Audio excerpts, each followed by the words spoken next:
तो पहला प्रश्न विजल जी है कि एक और तो पर्याय को क्रमबद्ध कहते हो और दूसरी और पर्याय के ऊपर से दृष्टि हटाने को भी कहते हो, ऐसा कैसे?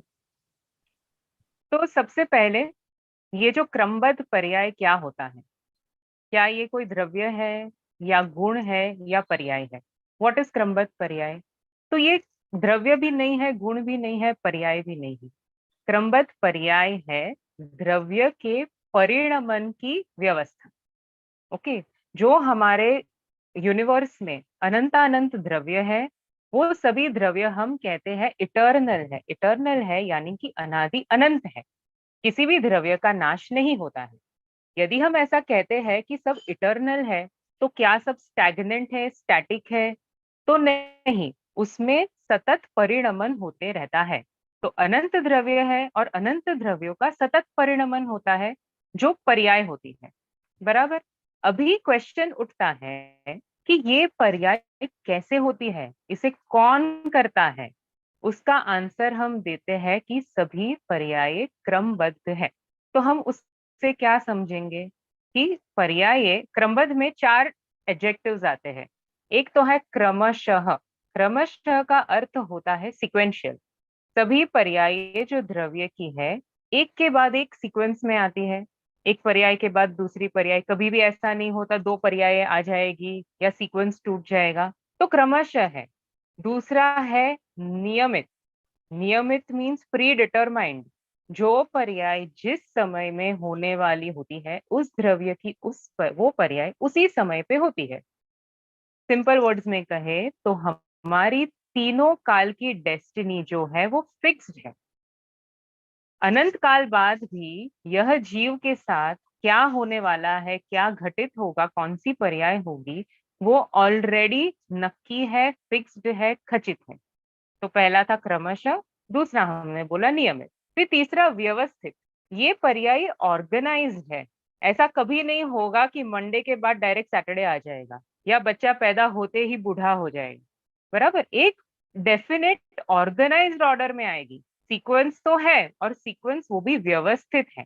और चौथा है बहुत ही इंपॉर्टेंट विशेषण, स्वाधीन। पर्याय अपनी स्वतंत्र योग्यता के अनुसार आती है। ओके। इंडिपेंडेंट है। ना ही उसे द्रव्य चेंज करता है और ना ही किसी और के करने से होती है। भगवान कर देगा, भगवान के कर्तृत्व से होगा, भगवान मेरा भला कर देगा, मैं रोज पूजन करूंगा तो मुझे जल्दी मोक्ष हो जाएगा, ऐसी व्यवस्था जिनागम में नहीं है। तो क्रमबद्ध पर्याय जो है उसका डायरेक्ट आंसर मिलता है कि सभी द्रव्य स्वतंत्र है, इंडिपेंडेंट है, परिणमन उनका स्वाधीन है। एक द्रव्य दूसरे द्रव्य का करता नहीं है। तो ये सब व्यवस्था हम जान लेते हैं तो ये सिद्ध हो जाता है कि आत्मा अकर्ता है। मैं कुछ नहीं करता, पर द्रव्य में भी नहीं करता, और अपनी जो पर्याय है वो भी खचित है, फिक्स्ड है कि कब कौन सी पर्याय होने वाली है। तो मैं उसका भी करता नहीं बनता, मैं उसे चेंज नहीं कर सकता। अगर 10 साल बाद कुछ घटित होने वाला है, उस पर्याय को उस जगह से हटाने में इंद्र, नरेंद्र, जिनेंद्र भी समर्थ नहीं है।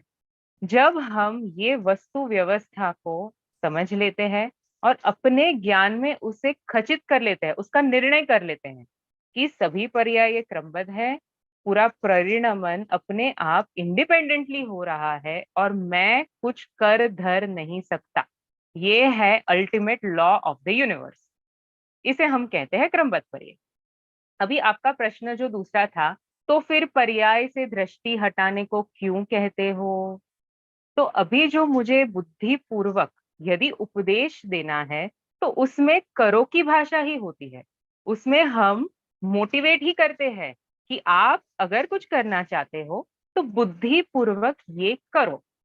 पर उसका हमें अर्थ क्या समझना है कि जो समय पे जो होने वाला है वही होगा। और ये जो सच्ची समझ है कि द्रव्य की पर्याय क्रमबद्ध है, मैं अपनी पर्यायों का करता धरता नहीं हूं, ये है असली पुरुषार्थ।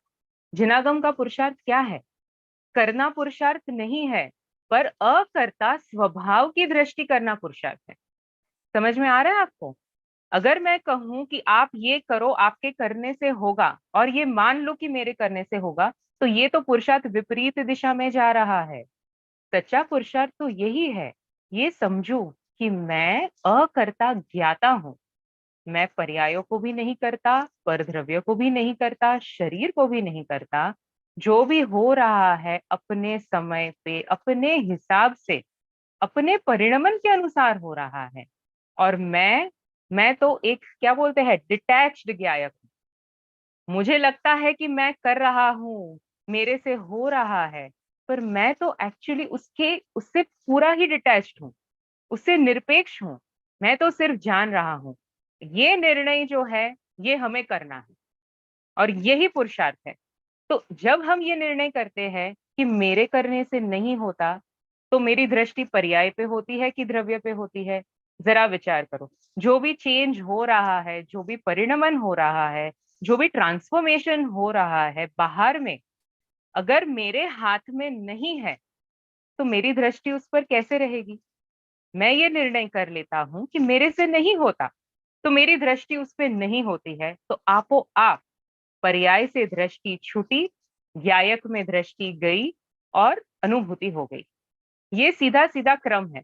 अभी जो नए नए जुड़ते हैं, उन्हें तो हम यही कहते हैं कि देखो, ये जो टेम्पररी पर्याय है, उसमें करने धरने का विकल्प मत करो। तुम आत्मा में दृष्टि करो, पर्याय से दृष्टि हटाओ, आत्मा में दृष्टि करो। पर ये बोलने की भाषा है। हम जब उपदेश देते हैं, तो उपदेश तो करो करो करो की भाषा में ही दिया जा सकता है। ये है व्यवहार। पर उसमें हमें क्या समझना है, हमें क्या पकड़ना है? हमें यही पकड़ना है कि भैया, मैं कुछ कर धर नहीं सकता हूँ।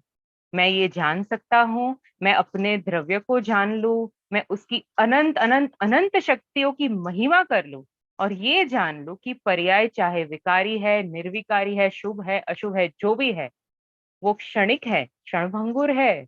उसमें मेरा कर्तापना नहीं है, वो अपनी स्वाधीनता से उत्पन्न होती है। तो मैं उसके मोह को छोड़ दूं। जब पर्याय का मोह छूटता है, आपो आप दृष्टि ज्ञायक भगवान को जानती है, और तुम्हें क्रमबद्ध पर्याय का निर्णय भी हो जाता है और आत्मानुभूति भी होती है। दोनों का एक ही काल है। गुरुदेव हमेशा कहते हैं कि क्रमबद्ध पर्याय का निर्णय पर्याय को देखकर नहीं होता, ज्ञायक स्वभाव की दृष्टि पूर्वक ही होता है। और हम भी वैसे ही यदि इस परिणमन को समझेंगे, उसको अपने अंदर आत्मसात कर लेंगे। ओके, सिर्फ समझना नहीं है, day to day practical life में जो भी हो रहा है, उससे एक डिटैचमेंट का अनुभव करना है कि अभी ये जो हुआ है अच्छा हुआ, चार लोगों ने मेरी सराहना कर दी, तो मैं उसका करता नहीं।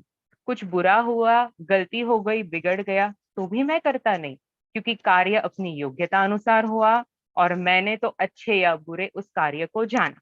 जब हम ये प्रैक्टिस प्रैक्टिकली अपने ज्ञान में करते हैं, तो भेद ज्ञान ऑटोमेटिक होता है, और आत्मा ही उसमें सन्मुख आता है। हमें सिर्फ अपना द्रव्य दिखता है, और ये जो टेम्परेरी पर्याय है, उसमें जो हो रहा है, मस्त में उसके ज्ञाता बन के हम बैठ जाते हैं। ओके, तो एक प्रश्न आया, क्रमबद्ध और क्रम नियमित पर्याय क्या एक ही है? या एक ही है। क्रमबद्ध मीन्स फिक्स्ड परिणमन, नियमित मीन्स सीक्वेंशियल परिणमन। तो दोनों एकार्थवाची ही है ऑलमोस्ट। आप उसको एक ही अर्थ में ले सकते हैं।